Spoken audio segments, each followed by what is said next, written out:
What's up, everyone? This is Soul, and we're back real soon for another episode of Leak Season. This is the kind of period piece, this kind of show that I do where I take the juiciest or the newest so-called leaks from the next World of Warcraft expansion and roast them. I talk smack about them. I usually talk them down. I don't take them seriously because that is the sort of energy that we should be bringing to something like this. If you don't mind, like the video, subscribe for more content, and let's get started. Now, this is something old that I saw before even the first episode of Leak Season. I just happened to do a search.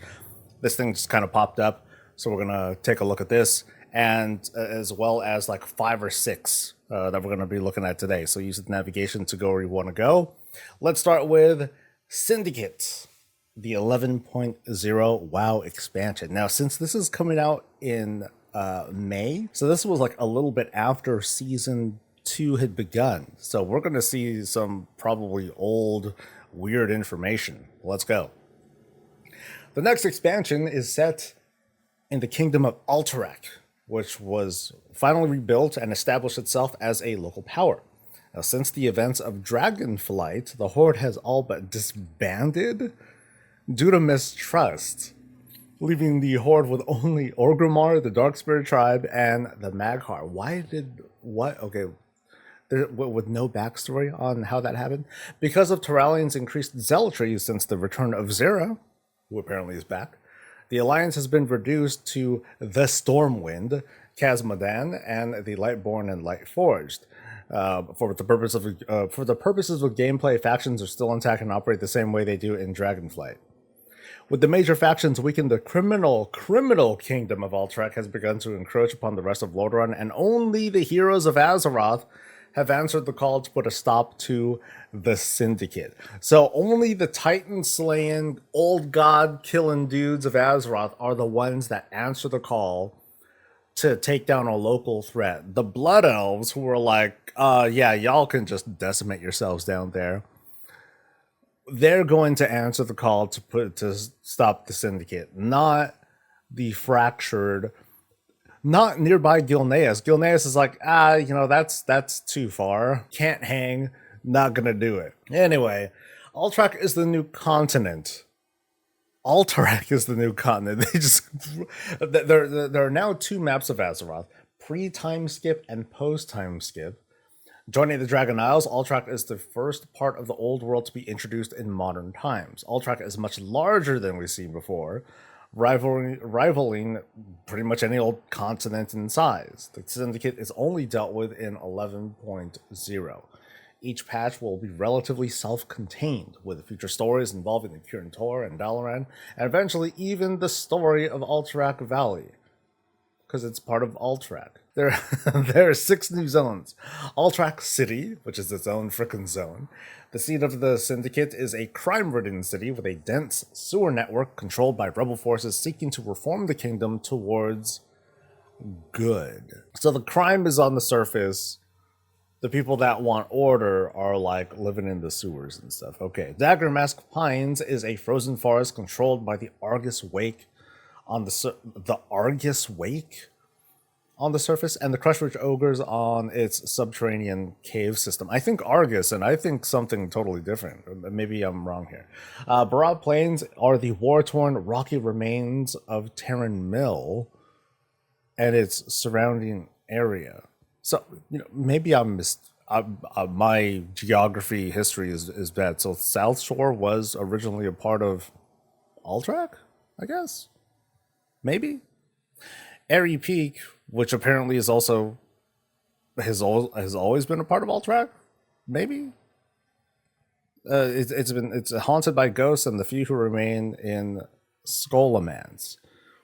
Lastly, a new starter zone alternative to Exile's Reach is coming. Hillsbrad Fields. Hillsbrad Fields can be used by any race, but is also the racial starting zone of Alteraki humans, the new neutral race of this expansion. Dude, so we're gonna have so Altrac's gonna be super big, and then we're gonna have Alteraki humans. as well as being large, Alterac is going to be just as vertical as the Dragon Isles to accommodate dragon riding. 11.0 expands dragon riding to various breeds of griffins. Oh, here we go. 11.0 expands dragon riding to various breeds of griffins found among the Alteraki. That sounds awful. The Wildhammer and the Ebon Blade. That's right, dude. Ebon Blade, they use griffins too, bro. The main story is dependent on the class order hall you belong to. 11.0 has 5 different order halls with multiple classes sharing each organization. Each order hall has a different set of companions who will accompany you, level with you, and offer unique quests.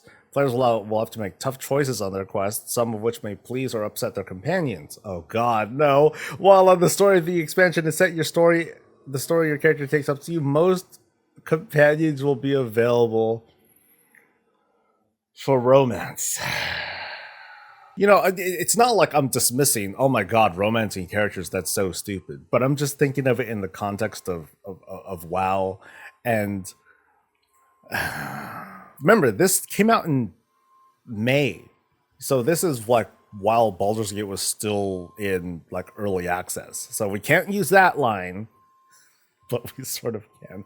Mages and rogues are receiving new specs. The standard group size is being increased to 6. What? What the fuck? New body types with new animations are coming to dwarves and orcs at a later. This is so random. Yeah, we're gonna have new body types for like dwarves and orcs.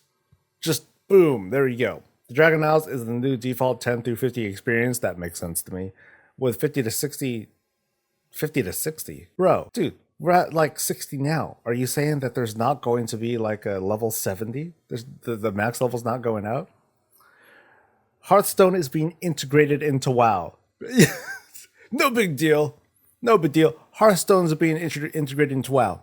Boom. A new challenging instance type called Evil Mode allows you to play a member of the Syndicate, the Argus Wake, or the Crown Chemical Company. Get the fuck out of here. You know what? Like this dude's writing it. He's like, you know what? This doesn't seem exciting enough, man. Let's just go nuts. Let's just have, hey, standard group size is being increased to 6. Yeah. No big deal. It's all good. Whatever. This is May. So this is before. Is this before people knew about evokers? No. I think we knew about evokers after around this time. Yeah. So not even a mention of this. But yeah, let's just throw in some random stuff like, hey, dwarves and orcs. I forgot about the rest of this reading above because like the stuff down here is just wild. So Evil Mode. It's an instance type. That doesn't make sense at all. It's like, is this supposed to be a game mode? Is it supposed to be like, hey, you go into an instance and you play as an evil faction kind of person? Or is it like a evil mode as in like, you know, heroic, mythic, evil or something? I don't know. And this is an example of like what the early stuff is like. It's just like low quality, just throwing anything out there. I mean, that's a lot of leaks anyway, but let's move on. Okay, this one is more recent. A couple days ago. World of Warcraft Voidstorm by Banana Crates. Cool. On November 3rd, 2023, the 10th expansion will be announced. Well, we're at 100% accuracy so far. Well done. World of Warcraft Voidstorm. Adventurers will travel to the South Seas, seeking a way to stop Queen Ashara's Voidstorm. In the midst of the Voidstorm, Iridicon flies with the fury of Galakron. Wherever he goes, darkness follows. The planet is being sundered, slowly ripped apart by the immense forces assaulting it. I love how these start with like, you know, what they think is going to be like the actual story description. It's wonderful. Meanwhile, the world soul of Azeroth stirs from a terrible nightmare. The Harbinger is on the cusp of waking her up in the form of a terrifying manifestation of shadow, ending all life in the process. The world shaman Thrall will return like he was gone, really. He'll return to defend Azeroth from destruction. Fighting alongside is the Earthen Ring, he will lead the champions of Azeroth into the elemental planes before finally they will enter the core of the world to root out its corruption. This is the last expansion before Azeroth is revamped and before we explore the other side of the world. Slow down. So the premise sounds like, hey, okay, cool.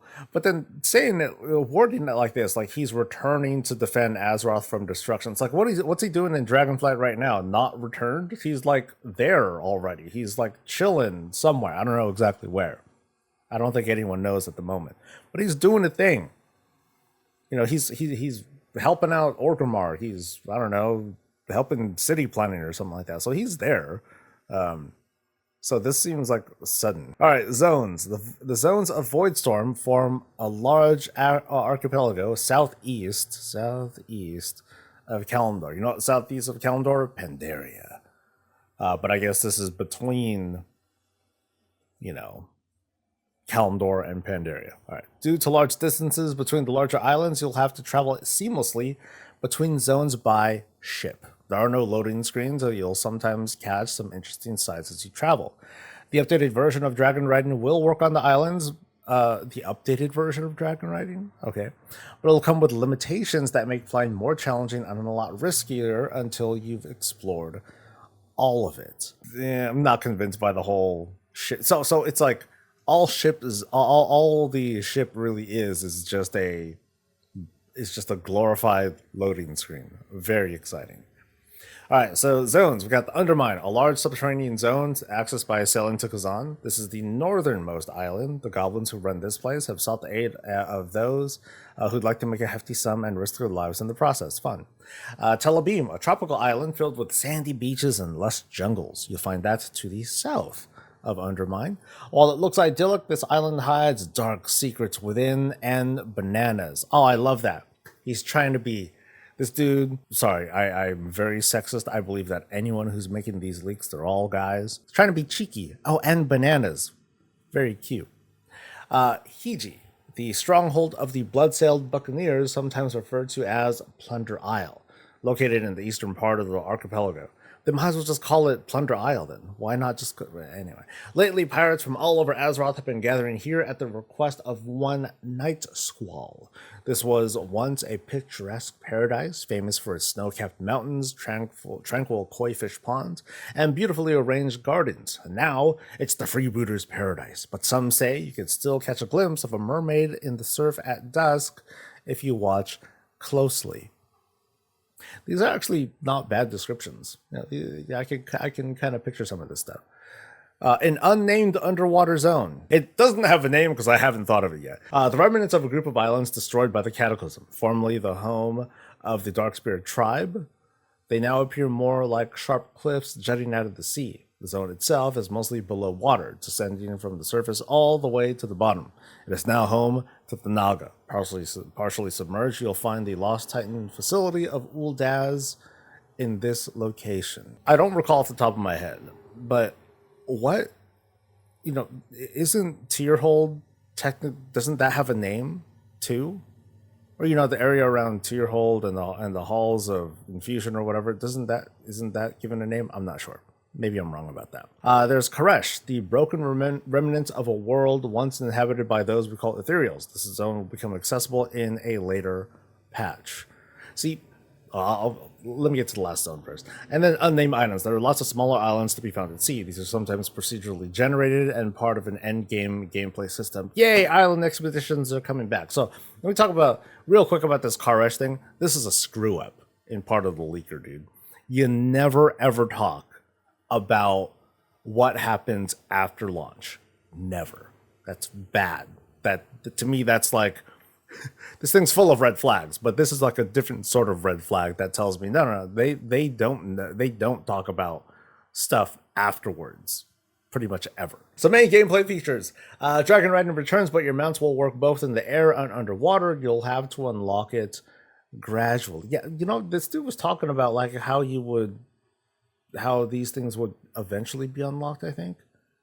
Yeah, updated version of Dragonflight will work on the islands, but it will come with limitations that make flying more challenging and a lot riskier until you explore all of it. But no explanation as to what it is. And yet this person who knows so much of like the story and the zones and all the names and all that stuff, no, they can't speak to they can't speak to that stuff because it's still in development or whatever. But the only kinds of people that know these leaks would be like suits, executives, or like the game directors. There are multiple game directors for WoW these days, but only these people will leak this sort of stuff, and that's that's usually why I'm like, okay, all these things, this is all BS, whatever. Anyway, explore as many islands as you want with your own ship and earn loot. So now the ship means something. Okay, that should have been a bigger deal. 2 new playable races and underwater species at launch. I don't know its name because they failed to even make one up. And ethereals once we reach Karesh. So one of the playable races is apparently going to come in a later patch, but we're not going to like give it to you right away. We're just going to tease you about it or tell you about it maybe on the announce or something, but you're not going to get it yet. Okay. Most content becomes account wide, but we're not going to tell you a damn thing how it's going to be done. No new classes or specializations, but now that most classes have been made available to all playable races, there will be lots of new glyphs. Oh, okay. I love this one already. There'll be new glyphs that allow you to alter the appearance of many of your spells. This looks great. One of them turns your paladin abilities from gold to silver.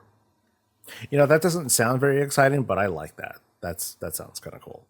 The campaign with Thrall will keep you busy for the entire expansion and takes you across the world. It's not just a collection of quests, but a really good story with impactful cutscenes and cinematics, unique rewards, and a superb voice acting from Chris Metzen. Is he still going to do his voice, actually? I wonder. You'll meet the elemental lords, the dragons, the wild gods, and some ancient creatures you've never even heard of. By the end of it, you'll come to see Azeroth in a whole new light. It's not a great one.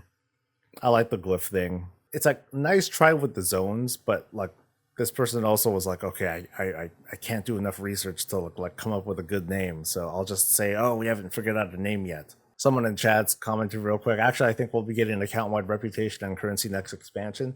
I have, my prediction is that, a future expansion or a future major patch, we're going to start seeing like this account-wide layer. Like it's going to be some sort of system where all future reputation, currency, stuff like that, it's going to be added onto this account level system. And then future content is also going to start working around it. But as for legacy stuff, too bad. Because if you think about it, when you're trying to design things like that, do you want to waste, I'm going to call it waste. Do you want to waste that much time working on how to make 19 years of stuff work on this brand new thing? Or do you want to put your focus on like the future? And make it so that this thing is solid for like what's going on like afterwards. And I think that's the better way to go. So anyway, that's a totally different conversation altogether. Let's move on to a new thing. The Brums. Brums? What? I don't know what Brums are. The Brums of Avaloren. Okay. By Medivh Rules. A friend in Blizz. Hey, finally, an explanation. A friend. So it's totally legit. It told me about some relevant points in the next expansion, so I'm sharing with you guys. They going to release in the next BlizzCon. It'll feature a new content. Oh, this is short. It'll feature a new continent from the other side of Azeroth, Avaloren. A lot of pirate content in the beginning with the return of island expeditions. Joy. The story will be about a lot of outcasts that left the Titans behind and some boiling new old god. Boiling or brewing? I think the whoever made this needed Google Translate to do it, and it didn't quite work out. One new class, a witch doctor. At first for all the races that have access to shaman.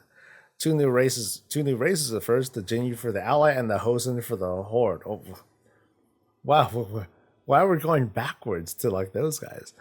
4 new zones at the start, but 3 more that'll be unlocked in future patches. Only 4 zones.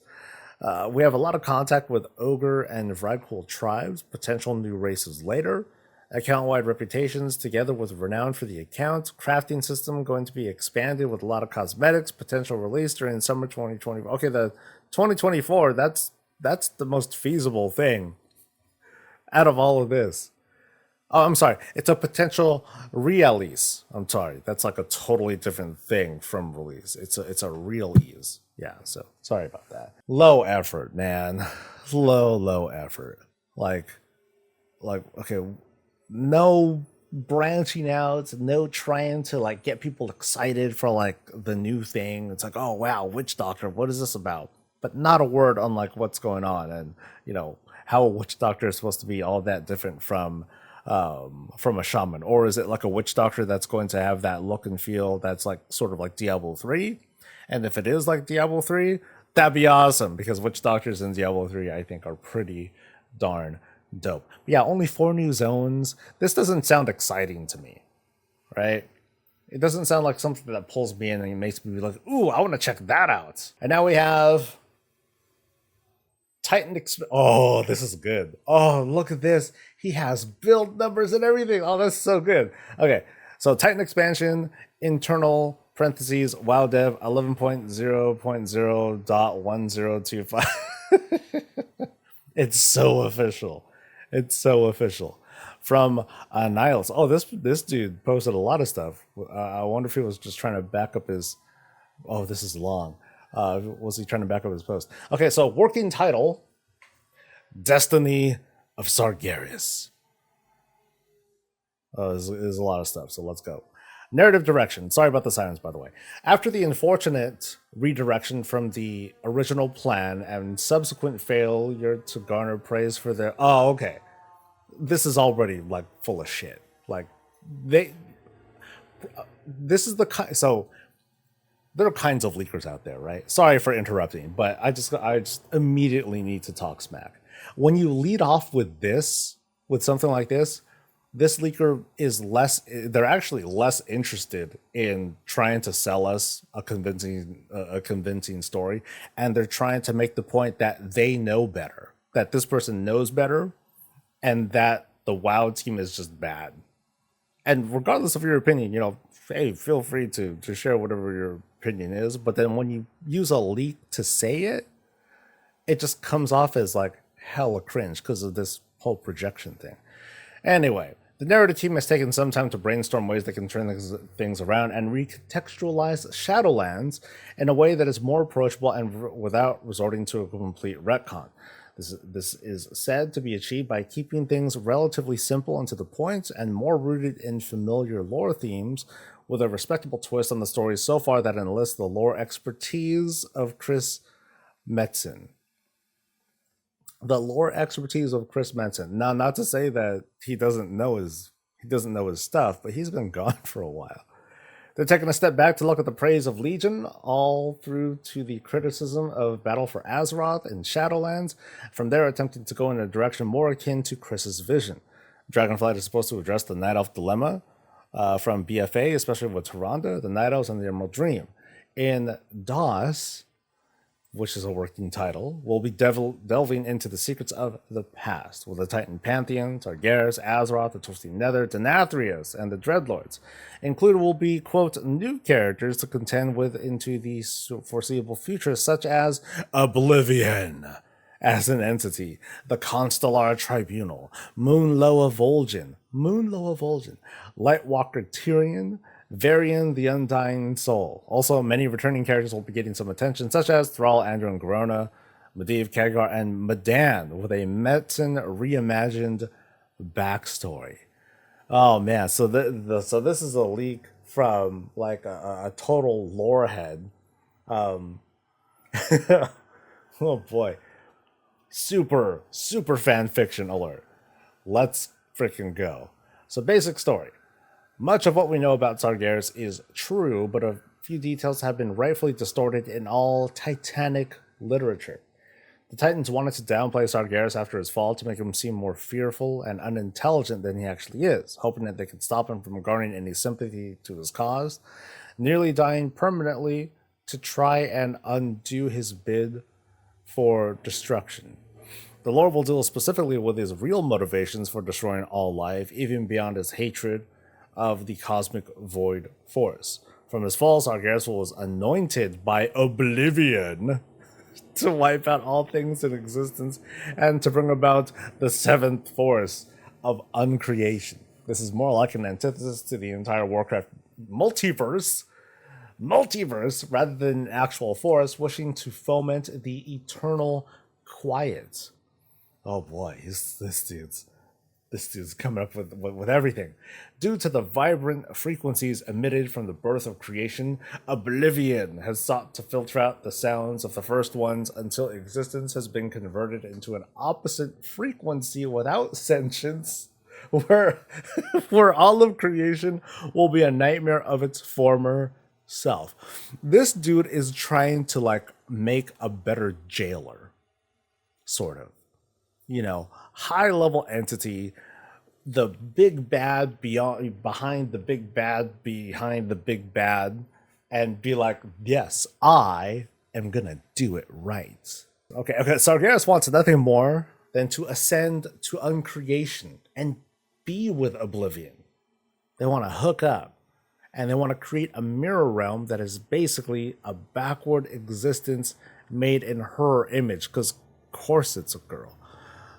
A cosmic entity girl, including Sargeras' perverted urge to destroy all things in her name, for she is his peace, his eternal quiet. Oh, he's getting poetic on this too. We deal with Sargeras' expansion on a familiar but very sinister nether realm, where Sargeras has put into motion the creation of armies consisting of strange demons and creatures from the nether, resembling a twisted version of our reality, the true nightmare. So where were the Titans before? Like nothing on A. So here's what happened to Sargeras while he was chilling with on the seat of the Pantheon with Illidan and stuff. Maybe we'll see more. This so-called Netherrealm exists beside Azeroth, similar to how the death animation almost takes place in Azeroth, but elsewhere? The death animation. Okay. Our job is to push him back long enough to keep him from exiting his prison, wherein incapacitated Illidan and Titan Pantheon rest. So he's doing stuff, but he's still in prison. During this reprieve, players must take foothold in the perilous Netherrealm to find artifacts, to stop Sargeras once and for all eternity. I think it means eternally. Oh man, important lore points to know. The Jailer and the Primus had become pawns eons ago. Oh man, so this is like this backwards... shit, good God, it's like this really backwards. No, Sargeras is not the pawn. He's really the master, playing as the pawn, so that the Jailer fell for his whatever. Good God. Anyway, the Jailer and the Primus had become pawns eons ago when Sargeras learned of the Dreadlord's true home from Oblivion. Denathrius sided with Sargeras with the condition of guaranteed rulership over the future denizens of the new realm. The Jailer was really brainwashed by Denathrius via Sargeras by creating a more cunning and deceptive race of Dreadlord that could infiltrate the cosmic forces and give Sargeras the upper hand.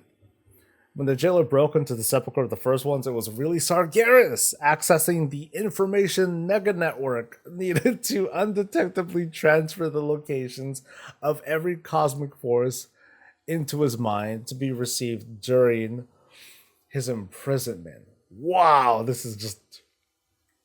oh my God. The Shadowlands of old was never aware of any seventh force, so the first ones were tricked into being destroyed by Oblivion. All of this was manufactured and used to create a false sense of security and keep everyone's guard down with wonder and awe. Awe is right. Awful. Level cap is 70. There's no future levels. A new system to be announced. But we're here, leaker. You announce it now. It's a leak. Right? You're supposed to just tell us.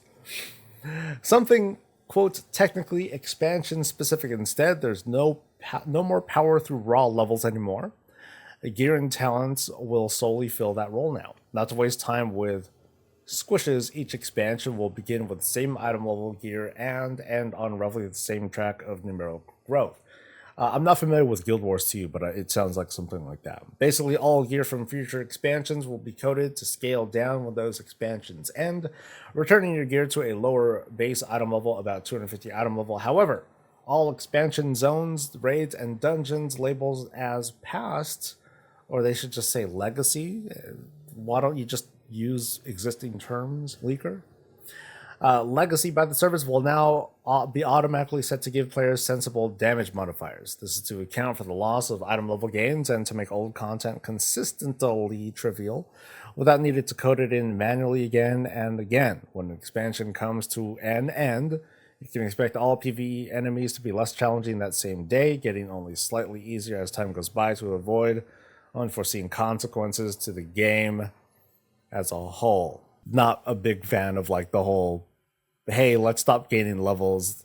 This is how gear's going to work, because something like this, the leaker only talked about how gear and combat is going to work, but nothing about story pacing. The pathing from going from one zone to the next. Maybe we'll see more, but nothing like that. All right, gearing, talents, and the grind. You gain a form of expansion renown, but instead of a specific faction, it's karma. As in, your deeds cause you to gain universal favor. Before I continue, basically he's replacing levels with levels that just are called something different. That's essentially what happens when you try these kinds of theories. Anyway, there are 30 karma / levels total and are available to grind from the start. Karma awards the ability to earn gear, find secrets, and unlock new sections on a mostly class agnostic expansion talent tree. An expansion talent tree. It's meant as the third wheel to talents. Well, third wheel, okay. Think Path of the Titans, but better. So how do you think Path of the Titans? Because we never really had a working, real concept of Path of the Titans, but better. We never had it. So of course, whatever. Care taken to let this exist in future expansions, with the caveat being that you may only use one specific talent tree. You can only use one expansion-specific talent tree at a time. Huge emphasis on these talent trees being very utilitarian, similar to how class spec trees differ, and allowing any class to incorporate support-like elements into their spec and rotation. So these are like homogenized, everyman talents. This talent tree is a little bit bigger than the class and spec trees and has roughly the same amount of abilities to choose from. Gear from now on will no longer have a level requirement other than being level 70 on that character, meaning future expansions will be taking you right into endgame. So not even story, you just go right into endgame. However, more focus will be put into making it a bigger, more fleshed out, and better open world experience, but you'll be required... What the fuck? You'll be required to complete an 8-chapter introductory campaign for the expansion to unlock this content for the first time. It's skippable on alt.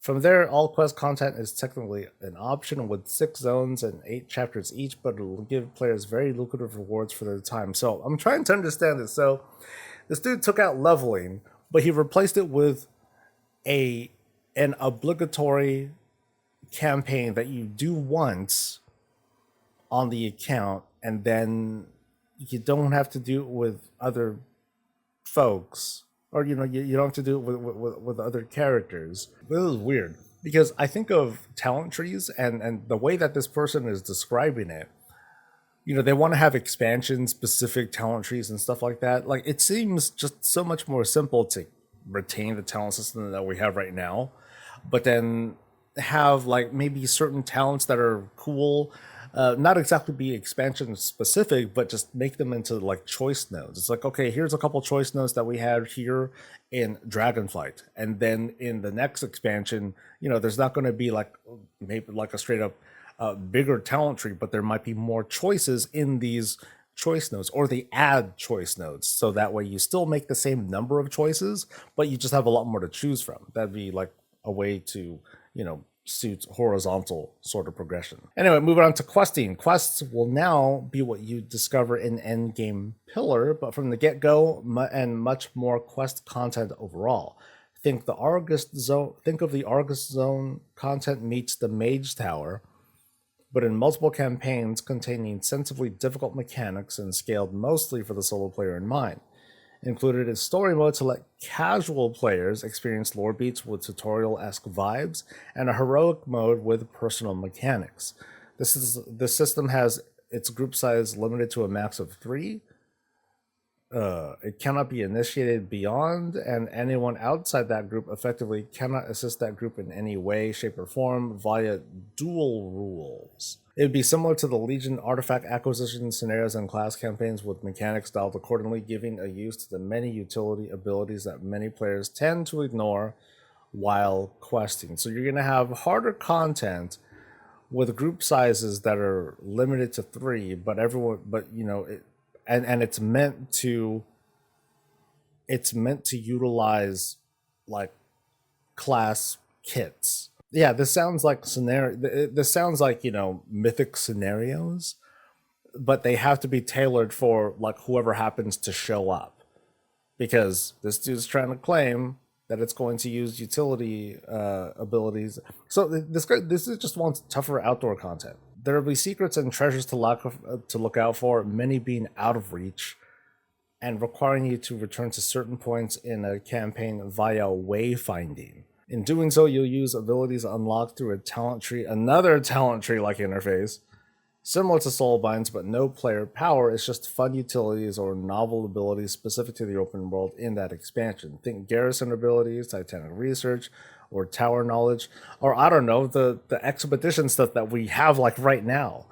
But filled with ways to uncover secrets and interact with the open world, similar to how the aspects of exploration are in games like Dark Souls, God of War, or Jedi Survivor, but in the style of World of Warcraft. Well, unfortunately, I haven't played Dark Souls, God of War, or Jedi Survivor. Yeah, this questing pillar does not sound like a very convincing or a compelling thing. I mean, we should listen to people who don't really care about dungeons, raids, and stuff, and ask people, okay, what kind of things do you want?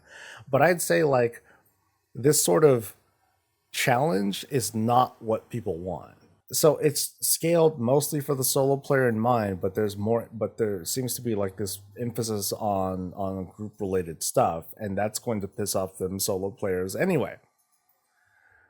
I'm looking at chat. No, this person's not trying to say that WoW is going to feel like a Souls game as in like the combat, but it's more like the exploration aspect, which I don't quite get, because I never really played those games. I don't know, man. I'm not convinced by this. Like, this dude's like, basically saying, hey, WoW's narrative and storytelling sucks, and there's a lot to be said about it.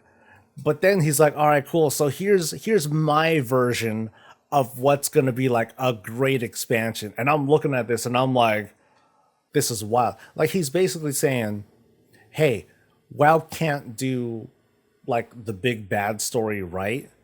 So I'm just going to take it to like, I'm just going to, take it to like the umpteenth level. We're going to have, instead of like the big bad jailer manipulating Sargeras, no. It was actually Sargeras that let the jailer manipulate him and let him think that I'm being controlled. But it's actually my girl Oblivion because I love her. So she's trying to make Sargeras. This is trying to make Sargeras into like kind of like a Thanos, right? If I recall, my Marvel lore is really bad too. Thanos is who's trying to court death, and hook up with her because he's totally in love with her. That's kind of the vibe that I'm seeing here, and it doesn't work. Now, I'm not a big fan of like the big bad behind the big bad and all that stuff. But this just definitely is not like working out. Let's move on. There are two more things. These are things that I found over on 4chan, so let's take a quick look at these. New location is called the Abyss. A tiered area with Kazan on the top, the Undermine beneath it, and a Nerubian zone beneath that, and then Kaz Algar at the bottom, at launch at least. So it's like a sandwich. So we have a zone sandwich. Incarnate succeeded in drawing the Titans to Azeroth since Iridicon tainted the world soul. There's a Nerubian neutral race, all non-hero classes for all races. There's a Battlegrounds revamp, Keystone Raids, and Permanent Time Walking merged with Chromie Time. Permanent Time Walking is not a very exciting feature to me because, we're having these Turbulent Timeway events, and, having Permanent Time Walking to me doesn't sound like a wow, this is going to get me back into the game. And that's something that I noticed. A lot of things that people suggest and put into league season. Wow, it'd be great if they improved on this, if they revamped this. It's like, those are great things, but are they things that are going to be like, oh, that's going to excite new players to come in? That's going to excite people and get people to come back? I don't think so. So Battleground revamp, I could do with that. Hell, new Battlegrounds would be nice. A Nerubian neutral race. What are they going to wear? Right? What are they going to wear? Or is this dude like, nah, Nerubians, they're going to have like upright, two-legged humanoid forms. They're all going to look like Kerrigans and all that stuff. They're going to look super sexy, of course, because they have to look sexy. Incarnate succeeded in drawing the Titans to Azeroth since Iridicon tainted the world soul. The whole thing with Iridicon at the end of the Dawn of the Infinite Dungeon being like, yeah, we're going to make it so that the Titans come back. I mean, the Titans really should have came back like right after, or right around the time Nyalotha became a thing, during patch 8.3 or whatever. Sirens should have been going off. Oh my God, Titans come back! You gotta do something about this. Or hey, Algalon, just re-originate the planet because this is not working out. So a leak like this is like, I don't know, man. But I love the sandwich. It's not. This is not very descriptive at all. Obviously, we only have a couple lines here, but the zone sandwich sounds kind of fun. How would they travel? Is there going to be like a big old elevator of some sort, or is it just like a hole that we dive into? It's like the WoW team was like, hey, you know what? This thing with going underground and going into Zerla caverns, this worked out great. Let's do it like a couple more times. Yeah, dude, this is awesome tech. And so they're just like taking it to the nines. They're just let's go deeper. Go deeper, man. It's getting warm down here. Just go deeper. It's okay. And we have one more from 4chan. The expansion is codenamed Inquisition. The main enemy are Holy Crusaders from Draenor, the new continent. There's a new continent in AU Draenor called Goria, which will retcon Shatrath's history. That's wonderful. Lots of max level content and quests in old zones. There's no revamp. It's closer to class order campaigns and the Visions of N'Zoth zone phases. And that's kind of my idea of, that's kind of like how I would envision some of like a soft world revamp myself. Leaker messed up though. You're not going to have like the code name be actually related to the content that you're doing. If it's going to have a code name, it's going to be like, Dingleberry or something like that. It's going to have something, it's going to have some sort of unrelated thing to it. So sorry, I think this one's not real. Ogre neutral race. Oh, I'm sold though. Okay, I like this. I want an ogre neutral race. Hell yeah, dude. Paladins and shaman for all races. I think that's kind of on its way eventually. So it's not exactly something to be like overly excited about. Hey, we're getting new race class combos. We're getting new race class combos in like patches. We're not waiting for expansions for this. So new customization options, wonderful. First raid is the Draenor equivalent to the elemental plane, where the Furies have been dominated by the lights. That's a cool concept, actually. Raid and dungeon difficulties are revamped completely with no context. Okay, thank you. Thank you, Leaker. 2 new battlegrounds that are faction neutral. I would love that. I would love faction, for battlegrounds to just stop caring about faction. Because battlegrounds are, aside from maybe the epic battlegrounds, the battlegrounds are just games, and I feel like all of them should just not really care like who's on whose team. It's just like, hey, let's just get people to play together. But I think that's like kind of a stage that we'll get to eventually. Kind of like how, hey, if we want to group outdoors together, that's one of those stages, and so is this. There's a mini zone that is the main expansion specific progression. Upgrade its settlements, by doing content, guild based, cannot be upgraded solo, completely a team guild effort, and defend it from attacks. That's a dead feature. It's a dead feature. Because while I am a huge supporter of guilds and communities, at least from observations, most folks are fragmented. While they might be a part of a guild, they don't really care about their guild. They're just in it because of perks, and largely they just pug anyway, so I don't quite see that as a thing. Unfortunately, that'll take off. What they need to do, if they wanted to really emphasize guilds and communities again, is to improve those systems, not to just tack on some feature that and hope that, hey, this will get people to join guilds. It's just not going to work. And that concludes our episode of League Season. Now, this definitely was the cake. This was like the wow sort of thing to it. This dude put a lot of effort into trying to, come up with, hey, here's like a really cool idea. But it totally comes opposite of like his critique of the WoW team, because this is a mess.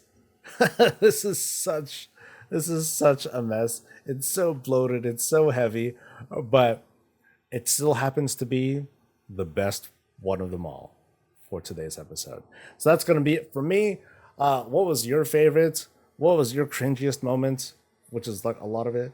But of course, stay tuned for more episodes of League Season as they come out. I'm going to, as usual, I just kind of collate some more, put them together, and turn it into a thing. But yeah, see you guys for the next thing. Like and subscribe. Stay safe, stay healthy, and stay breezy.